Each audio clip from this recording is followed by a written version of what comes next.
Dios bendiga a todos los estudiosos de las Escrituras. Les saluda su hermano y amigo Franklin Pacheco. Y hoy estamos para entregarle la segunda sección de la clase de Cristología que comenzamos un tiempo atrás. En la clase pasada aprendimos que la Cristología es la rama de la teología sistemática que estudia todas las revelaciones que tienen que ver con nuestro Señor y Salvador Jesucristo.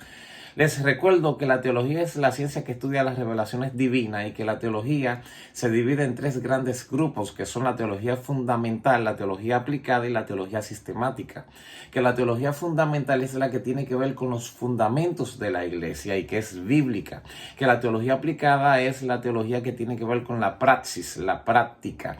Y que la teología sistemática, como su nombre lo indica, es sistemática, tiene que ver con orden y que presenta de manera ordenada los elementos que tienen que ver con la iglesia. Es muy amplia. Inclusive la teología sistemática se divide en cuatro grandes campos. Es dogmática, dogma es el me parece de la iglesia, lo que la iglesia cree. Es apologética porque tiene que ver con la defensa de la fe, y es moral porque tiene que ver con la moral, la ciencia del bien, que tiene que ver con las prácticas, con la costumbre, y también es espiritual, es teología de la espiritualidad, es decir, tiene que ver con las prácticas espirituales. Pues en el campo de la teología sistemática y de la línea dogmática es que encontramos la cristología, y que se revela como el me parece de la iglesia acerca de nuestro Señor y Salvador Jesucristo. El mundo teológico está dividido en dos grandes ramas que son muy importantes, que es la teología griega y la teología que tiene que ver con las raíces hebreas. El mundo de la teología griega es bastante profundo y el mundo de las raíces hebreas ni hablar. En las raíces hebreas encontramos, ¿verdad?, los que tienen la línea mesiánica, los que tienen la línea ortodoxa. También encontramos la gente que son cabalísticos, que se lanzaron en las profundidades de los misterios cabalísticos. Y ahí hay de todo un poco, hermano, de todo un poco, definitivamente. Hay cábala oscura, hay cábala transparente, hay patrones teológicos desde la línea de las raíces hebreas que son completamente místicos y que tienen que ver con cosas que nosotros los cristianos definitivamente no compartimos. Van hasta la astrología. Y inclusive hay una línea de pensamiento en las raíces hebreas que creen hasta en la reencarnación y que consultan las estrellas. Eso es un mundo de filosofía que tiene de todo un poco. No obstante, desde la dimensión de las raíces hebreas y desde la dimensión de la teología griega, aplicándolo con el concepto de la cristología, hay muchos elementos que están en común. Más que disocian, están de acuerdo. Y eso es muy importante que lo notemos, porque ahora mismo se establecen muchas diferencias entre los dos campos del pensamiento, entre el pensamiento de la teología de las raíces hebreas y de la teología helenística o la teología griega. Les digo que en la iglesia que Dios nos ha honrado pastorear tenemos un instituto bíblico y tenemos maestros especializados, tenemos maestros en el área de la teología hebrea y en el área de la teología griega. Eso es preciosísimo. Y se está enseñando las dos escuelas de pensamiento en un solo instituto. Todos los estudiantes que están tomando clases en el instituto de la iglesia están aprendiendo las dos corrientes del pensamiento y se está tomando lo mejor de cada corriente para enriquecer el pensamiento cristiano. Es muy interesante. Yo estoy sentado ahí aprendiendo porque tenemos maestros profesionales. Pues les decía que tienen más en común que lo que tienen en contra. Por ejemplo, la escuela del pensamiento griego y la escuela del pensamiento hebreo, ambas escuelas creen que Jesús es el Mesías. Esto es importante, gloria a Dios. O sea, están de acuerdo de que el Mesías es Jesús. Claro, independientemente que la línea del pensamiento hebreo ortodoxo, que no creen en Jesús como el Mesías, estoy hablando de los mesiánicos. Ellos creen que Jesús es el Mesías, igual que también lo que observamos la línea del pensamiento griego. Creemos que Jesús es el Mesías, Él es el Salvador. Aprendimos que la palabra Mesías se conecta mucho con la palabra griega Cristo, Mesías en hebreo y Cristo en griego, es lo mismo. Y ambas palabras tienen que ver con Salvador ungido, ungido. Jesús, que viene de Yeshua en hebreo, es salvación. Así que Jesús es el Salvador y Cristo es ungido. Él es el Salvador ungido. Y los judíos esperaban precisamente al ungido. Por eso en el libro de Lucas, capítulo 1, si no me equivoco, en la capítulo 9, en la clase pasada, Jesús preguntaba, ¿qué dice la gente que es el Hijo del Hombre? Y algunos decían que tú eres uno de los profetas que ha resucitado. Otros decían que tú eres Juan el Bautista que se levantó de entre los muertos, que tú eres un hombre importante. Y él les decía, ¿y ustedes qué dicen que soy yo? A lo que Pedro respondió, tú eres el Cristo de Dios, el Cristo de Dios, el ungido de Dios.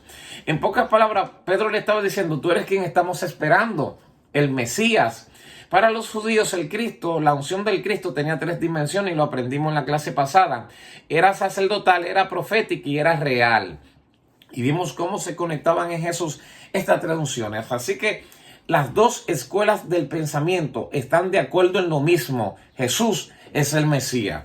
Gloria a Dios. También las 2 escuelas del pensamiento están de acuerdo en que la salvación es a través de Jesús. No solamente están de acuerdo en que Jesús es el Mesías. Si usted se pone a analizarlo desde el Evangelio según Mateo, que le escribe a los judíos, Mateo comienza diciendo que Abraham engendró a Isaac, Isaac a Jacob, Jacob a Judá, Judá a Fares, Fares a Esrón, Esrón a Arán, Arán a Aminadab, Aminadab a Nazón, Nazón a Salmón, Salmón a Boz, Boz a Obed, Obed a Isaí, Isaí engendró a David, David engendró a Salomón, Salomón a Roboán, Roboán a Abias, Abias a Asa, Asa a Josafá, Josafá a Joram, a Usías, Jotán, Acaz y Ezequías.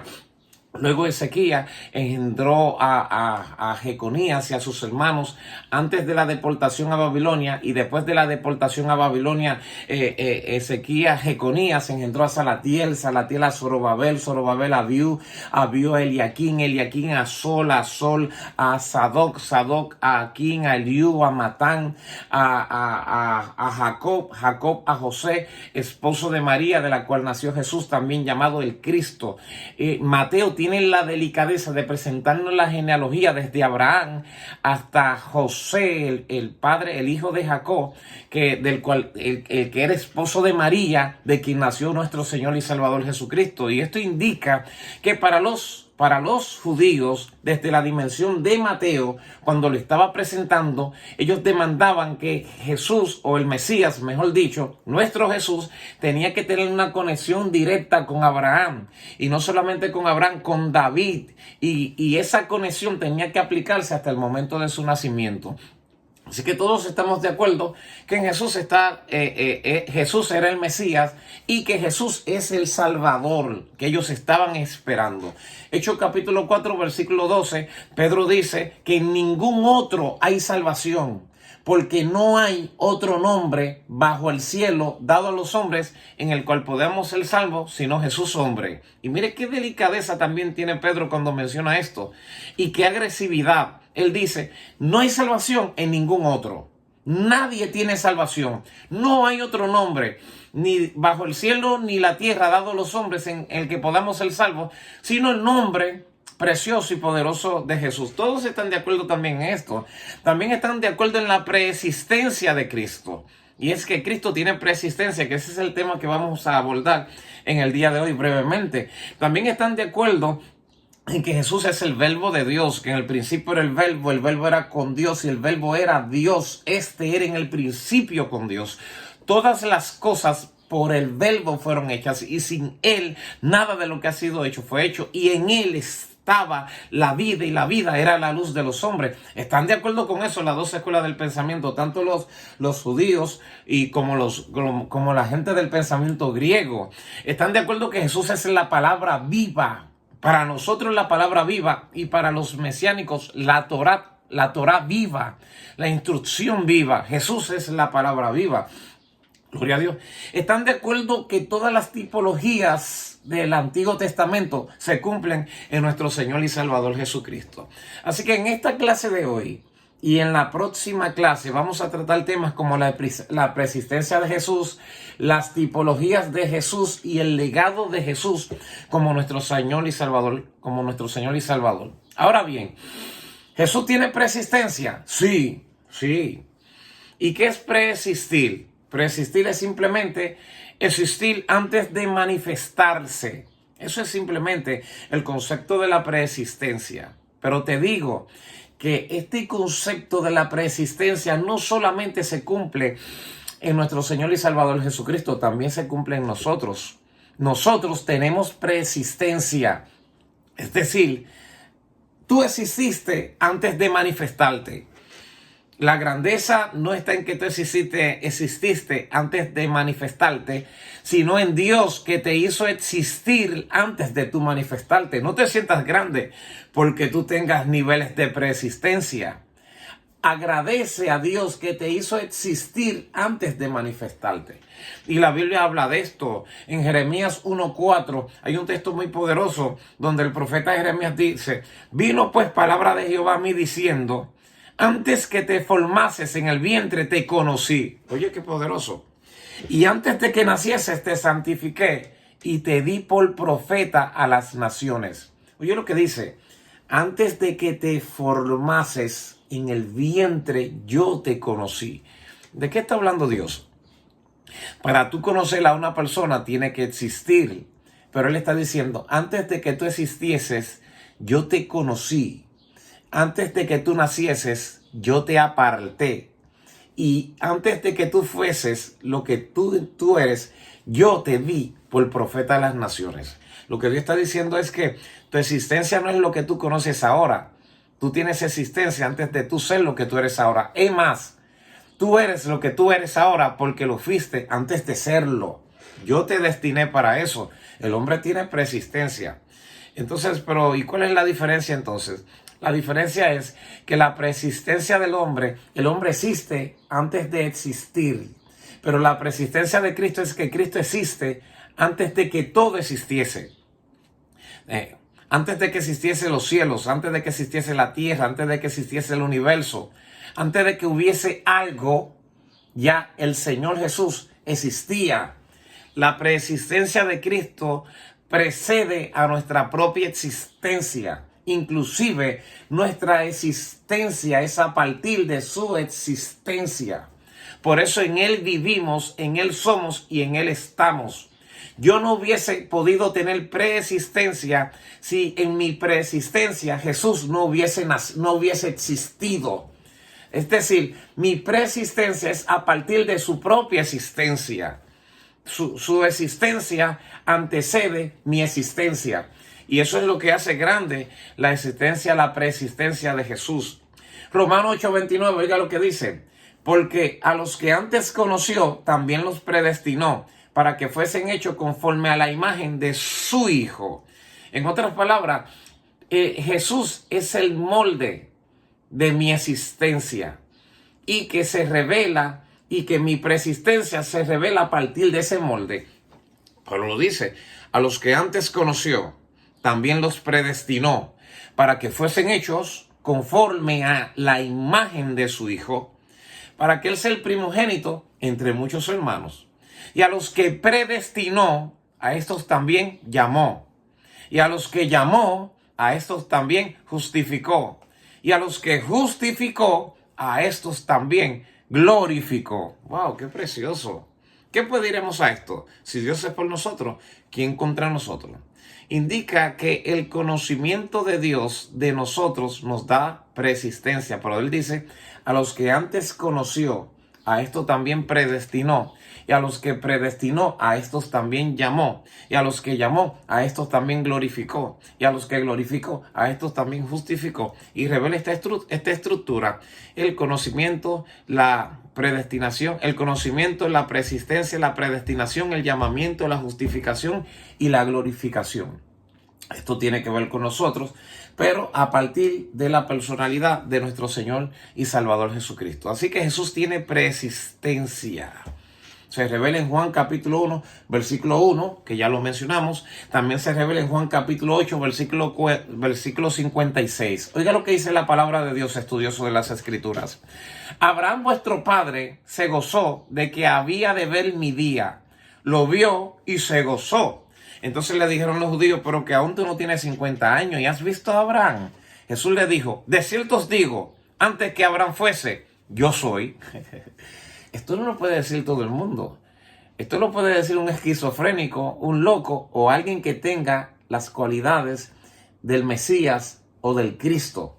Y esta declaración fue tan fuerte de lo que Jesús dijo que trataron de apedrearlo, trataron de lapidarlo. Cuando Jesús dijo, Abraham se gozó de que vería mi día, lo miró y se gozó. Le dijeron, pero tú no tienes 50 años y has visto a Abraham. Y Jesús viene y le dice, ustedes están equivocados. Yo no estoy diciendo que yo vi a Abraham, se supone que yo lo vi. Yo lo que estoy diciendo es que Abraham me vio a mí. Y cuando Abraham me vio, se gozó. Porque de verdad yo les digo que antes de que Abraham fuese, yo era. O sea, no fue que yo vi a Abraham, yo existo antes que Abraham. Yo no me gocé de ver a Abraham porque yo provoqué que Abraham naciese. Lo que yo estoy diciendo es que Abraham se gozó cuando vio mi día y vio la liberación que vendría a través de mí. Y ya ustedes saben lo que sucedió, trataron de apedrearle. Y esto habla de una manifestación. Una manifestación antes y una manifestación posterior, a priori y posteriori. Entonces también hay otra profecía muy poderosa que hacía referencia a su lugar de nacimiento. Miqueas capítulo 5 versículo 2, donde revela que el Mesías tendría que nacer. Existía desde antes de la fundación del mundo, pero para nacer en Belén de Judea. Y tú, Belén Efrata, no eres la más pequeña entre los hijos de mi pueblo, porque de ti saldrá uno que apacentará a Israel. También revela que nacería a través de una mujer virgen. El libro de Isaías 7:14 dice el texto, por tanto el Señor mismo os dará señal. Y aquí que la virgen concebirá y dará a luz un hijo y llamará su nombre Emanuel, que se traduce Dios con nosotros. Comerá mantequilla y miel hasta que sepa desechar lo malo y escoger lo bueno. Esto era una señal del nacimiento del Mesías. Y esta señal se cumplió en María.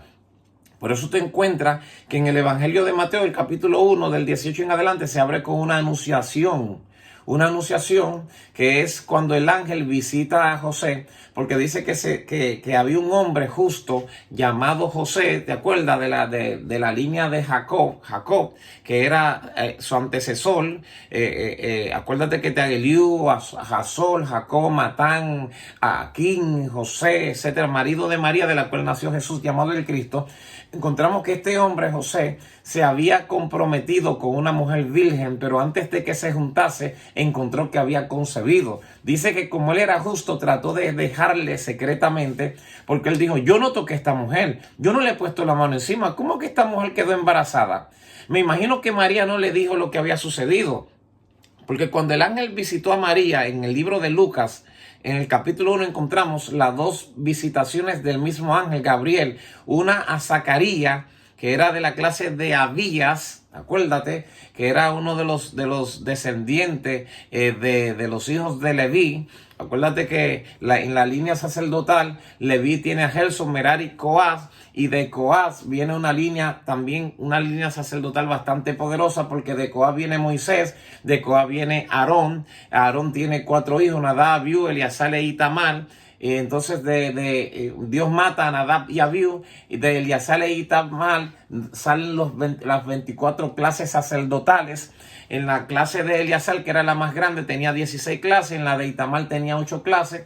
Entonces de la clase de Itamar estaba la clase de Abías, que era la 8ª clase, y según en la clase de Abías, la 8ª clase, la suerte cayó sobre Zacarías para que ministrase en el Señor aquel día, y cuando fue a ministrar, el ángel le dice, lo saluda, y le dice, tus oraciones han sido escuchadas, porque he aquí que tu mujer Elizabeth, la que llamaban estéril, concebirá y dará a luz un hijo y será grande y se llamará Juan, y no pasará navaja sobre su cabeza, ni le darás vino ni sidra, y él hará volver el corazón de los hijos sobre los padres, pero lo más poderoso es que anunciará el camino del Señor. Y cuando le dice esto, él dice, pero ven acá, ¿en qué conoceré yo que sucederá esto? Porque yo soy viejo y mi esposa es estéril. Y el ángel le dijo, yo soy Gabriel, que estoy delante de Dios. Por cuanto tú no creíste, te dejaré mudo hasta que suceda. 6 meses después, el mismo ángel va donde María y le dice, salve, muy favorecida, el Señor está contigo. Y le dice, mira, tú vas a concebir y darás a luz un hijo y llamarás su nombre Emanuel. Y ella dice, pero ¿cómo será esto si yo no conozco varón?